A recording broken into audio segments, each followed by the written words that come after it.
Hey hey hey. Selamat bergabung kembali di channel BB69. Pada kesempatan hari ini kita akan membahas sebuah serial terbaru dari Meksiko yang berjudul Control Z Season 1. Nah, sebelum kita melanjutkan review film serial ini, jangan lupa ya untuk follow channel BB69 di Spotify, di Anchor, di Google Podcast, dan di channel YouTube kami. Selain itu, follow juga akun IG kami di @babybuntel69. Kembali ke serial ini.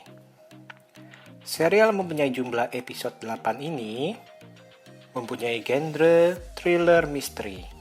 Serial ini diciptakan oleh Carlos Quintanilla dan dikembangkan oleh Lemon Studios untuk Netflix. Seperti judulnya saja, Control Z itu merupakan tindakan atau istilah yang dikenal di dunia perkomputeran, yakni Control plus tombol Z, yang digunakan sebagai tindakan undo. Dari judulnya saja kita bisa melihat nih kurang lebih isi serial itu seperti apa nih, yakni berhubungan dengan teknologi dan juga mengenai usaha atau tindakan untuk membatalkan tindakan sebelumnya dan menjadikan kembali normal seperti semula. Coba kita ambil waktu sesaat dan mulai membayangkan bagaimana jika suatu hari segala rahasia terdalam bahkan terkotor kita ternyata disebarkan oleh orang lain. Hal ini yang terjadi di serial ini, di mana para siswa dan siswi sebuah sekolah menjadi gempar karena pada saat pertemuan siswa tiba-tiba video presentasi yang ada itu berubah menjadi sebuah video yang mengungkap rahasia seorang siswi di sana. Masalahnya adalah hal tersebut tidak berhenti sampai di situ saja loh. Namun ternyata video-video mengenai rahasia murid-murid lainnya pun mulai muncul satu persatu secara misterius tersebar. Maka kekacauan, terus rasa tidak percaya terhadap orang lain, rasa benci, rasa jijik, semuanya bercampur aduk menjadi satu. Dan terutama adalah rasa penasaran untuk mengungkap nih siapa sebenarnya pelaku dan motivasi mereka itu sebenarnya apa. Serial ini cukup menarik dan tiap episode ini benar-benar membuat saya penasaran untuk mengikutinya terus. Dan ada beberapa hal nih yang menarik yang dapat diambil dan menjadi perhatian saya. Nomor 1, teknologi mengikat manusia. Di awal episode pertama kita diperlihatkan betapa melekatnya gadget pada kehidupan anak muda saat ini nih. Mereka seolah tidak dapat melepaskannya, walaupun hanya sebentar saja. Kalau kita lihat nih ada yang memakai untuk selfie atau swafoto atau mengupdate media sosial, chatting, terus habis itu merekam video atau hal-hal lainnya. Dari sini seolah kita dibawa untuk melihat bahwa seringkali sudah tidak ada lagi sedikit rahasia pun yang mereka sembunyikan dari gadget mereka tuh. Mereka seolah mempercayakan segala aspek kehidupan mereka itu kepada gadget mereka, bahkan rahasia terkotor mereka sekalipun. Karena sepertinya mereka atau bahkan kita sendiri nih berpikir bahwa rahasia kita itu aman dalam gadget kita.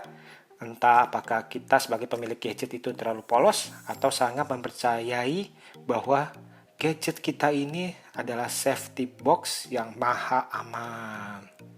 Ternyata nih tidak ada yang aman dan pada akhirnya memang segala data kita ini memang rentan dan pasti bisa dicuri oleh para ahli dan dapat digunakan untuk kepentingan mereka. Nomor 2, semua orang ini memiliki rahasia. Orang-orang yang kita kenal, bahkan diri kita sendirilah pasti punya rahasia masing-masing. Dari hal yang paling ringan sampai hal yang serius, seperti kebiasaan mencuri, orientasi seksual, perselingkuhan, dan sebagainya. Nah, rahasia seringkali ditutupi dengan topeng dalam menjalani kehidupan kita atau mereka sehari-hari. Dan terkadang terpaksa untuk untuk tidak menjadi diri mereka sendiri nih agar dapat diterima di masyarakat.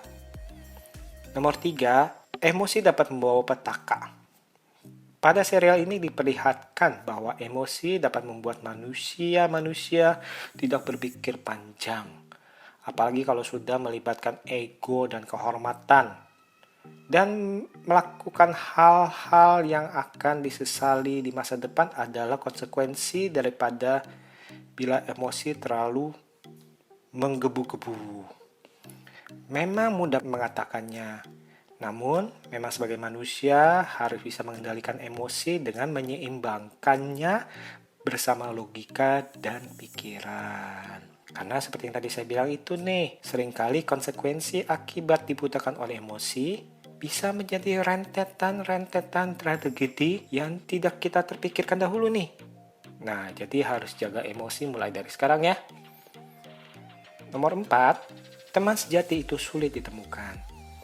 Di dunia sangat mudah mempunyai teman yang menerima kita bila kita adalah orang kaya dan sempurna di mata mereka.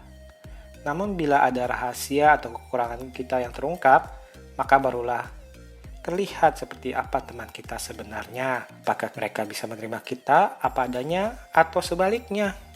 Di dalam film ini digambarkan dengan gamblang sekali bahwa para siswa bisa tiba-tiba berubah menjadi 180 derajat loh, berbeda secara drastis. Misalkan dari orang yang populer di mana banyak yang ingin bersama dengan dirinya, tiba-tiba berubah 180 derajat menjadi orang yang dikucilkan, di mana tidak ada yang mau menyapa hanya karena ada borok yang diungkapkan.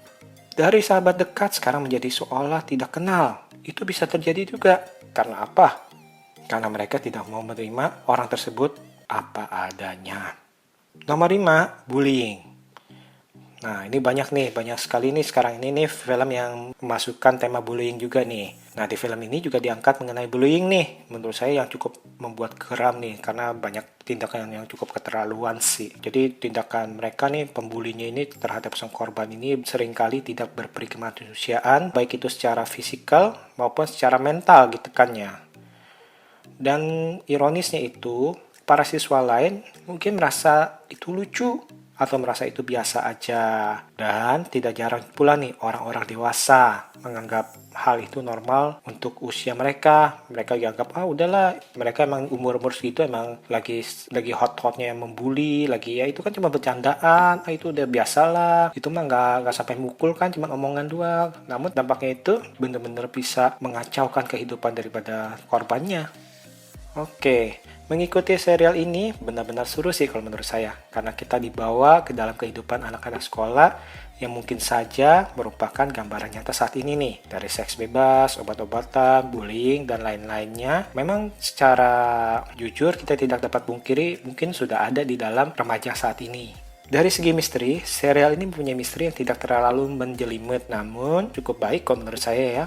Masih cukup enak dinikmati. Karena apa? Karena perlahan-lahan kita dibawa dan dibukakan siapa sebenarnya sang hacker nih dan apa yang sebenarnya menjadi motivasi dia. Kekurangan dari film ini yang terbesar adalah, kalau bagi saya adalah pertanyaan, kenapa tidak dilibatkan polisi di dalamnya aja sih? Kalau memang udah seribet ini, tapi yang namanya naskah itu keputusan daripada mereka. Dari para pemainnya, menurut saya sih sangat cocok dengan karakter yang mereka bawakan nih. Dan untuk para karakter yang ada, masing-masing mempunyai daya tarik sendiri untuk diikuti. Dan tentunya semua karakter mempunyai peran dan pengaruh mereka dalam pembangunan cerita. Nah, untuk episode puncak dari musim pertama ini cukup keren dan bikin gregetan menurut saya. Oh iya, serial ini dibanding-bandingkan dengan serial Elite dan Riverdale loh. Tapi saya sendiri sih belum menonton kedua film itu, jadi saya nggak tahu. Tapi nggak apa-apa, film ini cukup nikmat kok bagi saya. Dan film ini ternyata menunggu respon dari penonton nih. Bila mendapat respon dan rating yang baik, maka musim kedua akan dapat tayang dan diperkirakan akan beredar di musim panas 2021 bila tidak ada hambatan akibat pandemik ataupun akibat rating tersebut loh. Oke, overall film ini cukup seru dan dapat ditonton secara maraton nih selama 1 hari seperti yang saya lakukan. Untuk penilaian overall nih, saya memberikan nilai 8/10.